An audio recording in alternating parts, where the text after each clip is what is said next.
নমস্কাৰ, দেৰগাঁওদাৰী সমূহ দৰ্শককে স্বাগতম জনাইছোঁ। আজি বিদ্যাৰ অধিষ্ঠাত্ৰী দেৱী সৰস্বতী পূজা। সেই উপলক্ষে আমি এটা ব্যতিক্ৰম বাতৰি লৈ আপোনালোকৰ মাজলৈ আহিছোঁ। আমি বৰ্তমান উপস্থিত আছোঁ দেৰগাঁও ডনবক্সত। সকলোৱে চিনি পায় ডনবক্সৰ কাষতে তেওঁলোকে ডনবক্সৰ অভিভাৱকসকল আৰু চালকসকলে একেলগে সৰস্বতী পূজা পাতিছে। যিহেতু ডনবক্সত সৰস্বতী পূজা নাপাতে, কিন্তু আমি যিহেতু জানো যে সৰস্বতী পূজা কোনো জাতি ধৰ্ম নহয়। অসমৰ লগতে ভাৰতৰ বিভিন্ন বিদ্যালয়ত সৰস্বতী পূজা উদযাপন কৰে। সৰস্বতী মা বিদ্যাৰ অধিষ্ঠাত্ৰী দেৱী হিচাপে সকলোৱে আৰাধনা কৰে।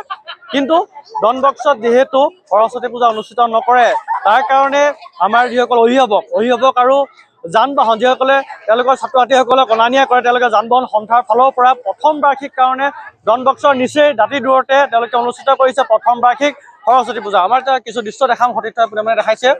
তেওঁলোকে অভিভাৱকসকল বিভিন্ন দূৰ দূৰণিৰ পৰা আহিছে। কিছু দৃশ্য আমাৰ সতীৰ্থসকল আগবাঢ়ি যাম। চেল্ফি পইণ্টটো তেওঁলোকে ব্যৱস্থা কৰিছে। আমি কথা পাতিবলৈ চেষ্টা কৰিম ক'ৰ পৰা আহিছে।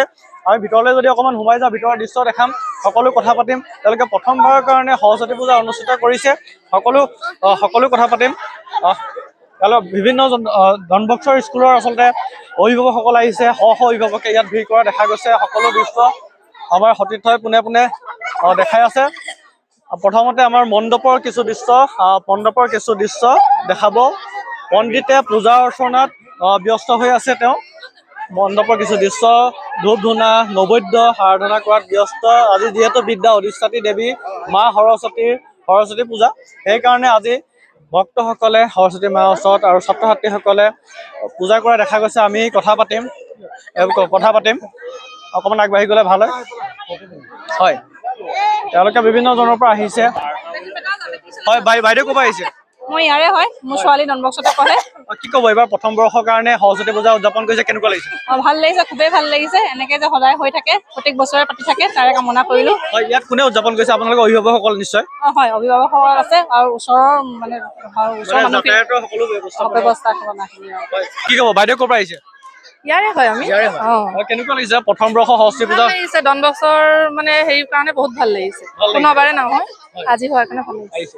হয়, বিভিন্ন জেগাৰ পৰা আহিছে। আমি কথা পাতিম তেওঁলোকৰ লগত, সকলোৱে কথা পাতিম। হয়, বাইদেউ ক'ৰ পৰা আহিছে? আমি ইয়াৰে। কেনেকুৱা লাগিছে সৰস্বতী পূজা অনুষ্ঠিত? ভাল লাগিছে, ওচৰতে হৈছে। হয়, আমি বিভিন্ন দলৰ কথা পাতিম। তাৰ আগত আমি কিছু দৃশ্য দেখাব। তেওঁলোকক খিচিৰি খোৱাত আচলতে ব্যস্ত হৈ আছে। আমাৰ সতীৰ্থ পোনে পোনে কিছু দৃশ্য দেখাইছে।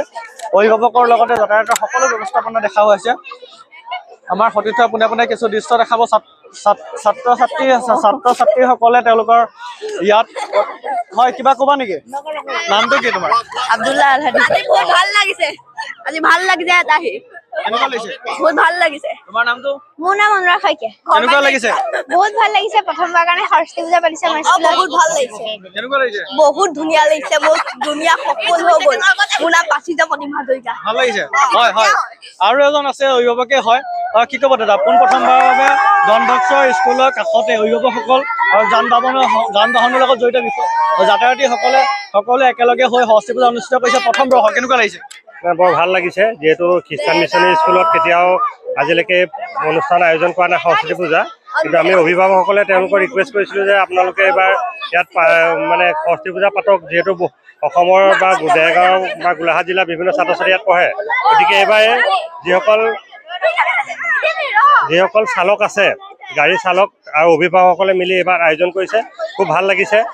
গতিকে আয়োজনটো যাতে পৰৱৰ্তী সময়তো অব্যাহত থাকে আমি আশা কৰিছোঁ। যিহেতু আমি এটা আপোনাৰ কথা জানিব বিচাৰিছোঁ, সৰস্বতী পূজা আৰু বিশ্বকৰ্মা পূজা এই দুটা এনেকুৱা পূজা অকল হিন্দু ধৰ্মাৱলম্বীয়ে নহয়, সকলো জাতি ধৰ্মৰ লোকে সৰস্বতী পূজা আৰু বিশ্বকৰ্মা পূজা পালন কৰে।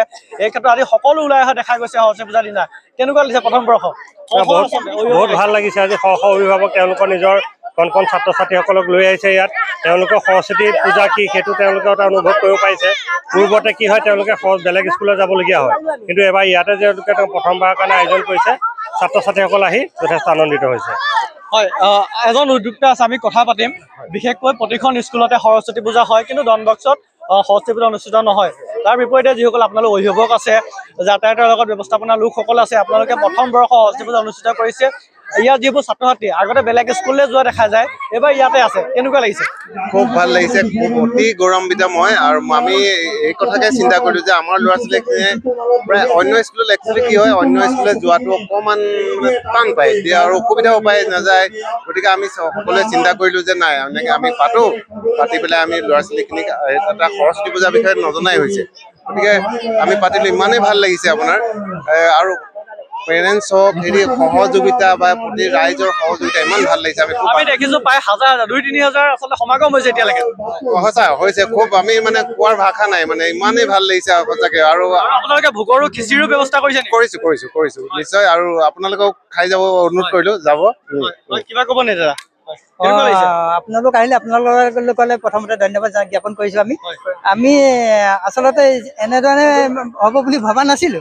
আমি প্ৰথমবাৰৰ বাবে আমি ডন বস্কো হাইস্কুলৰ সমীপত, ডন বস্কোটো নেপালে সকলোৱে জানেই, কিন্তু আমি অভিভাৱক আৰু আমাৰ ড্ৰাইভাৰ মালিক সন্থা আৰু স্থানীয় ৰাইজৰ মিলি পেলাই আমি অনুষ্ঠানটো এইবাৰ পাতিম বুলি আয়োজন কৰিম বুলি ভাবিলো। জাতি ধৰ্ম নিৰ্বিশেষে সকলো ওলাই আহিছে, জাতি ধৰ্ম বৰ্ণ নিৰ্বিশেষে সকলো ওলাই আহিছে, আৰু সকলো মানে ইমান হ'ব বুলি আমি ভবাও নাছিলো। কিন্তু এতিয়া দেখি আমাৰ বহুত আনন্দ লাগিছে, আৰু বহুতে আমি পেৰেণ্টছবিলাকে বিশেষকৈ উৎসাহ দিছেহি বোলে আমি এনেকুৱা হ'ব বুলি ভবাই নাছিলো। আৰু এনেকুৱা কাৰ্যসূচী অনাগত দিনত নিশ্চয় হ'ব বুলি ভাবি লৈছো। আজি আমি কৰিছো, কাইলৈ আকৌ আমাৰ জেনেৰেশ্যনে কৰি গৈ থাকিব। জাষ্ট আমি এইটো এটা হেৰিহে হয়, আচলতে এটা গঠনমূলক পদক্ষেপ। অসমৰ বিভিন্ন প্ৰান্তৰ লগতে ভাৰতৰ বিভিন্ন প্ৰান্তত আয়োজন কৰা হৈছে বিদ্যাৰ অধিষ্ঠাত্ৰী দেৱী সৰস্বতী পূজা। তাৰ উপলক্ষে বিভিন্ন স্কুল কলেজত দেখা গৈছে ভক্তৰ বিহুসকল হোৱা হৈছে, অভিভাৱক ছাত্ৰ ছাত্ৰীসকল আহে, কিন্তু তাৰ বিপৰীত ছবি আমাৰ দেখা গৈছে যে দেৰগাঁও ডন বস্কোত কোনোদিনে সৰস্বতী পূজা পতা দেখা নাই।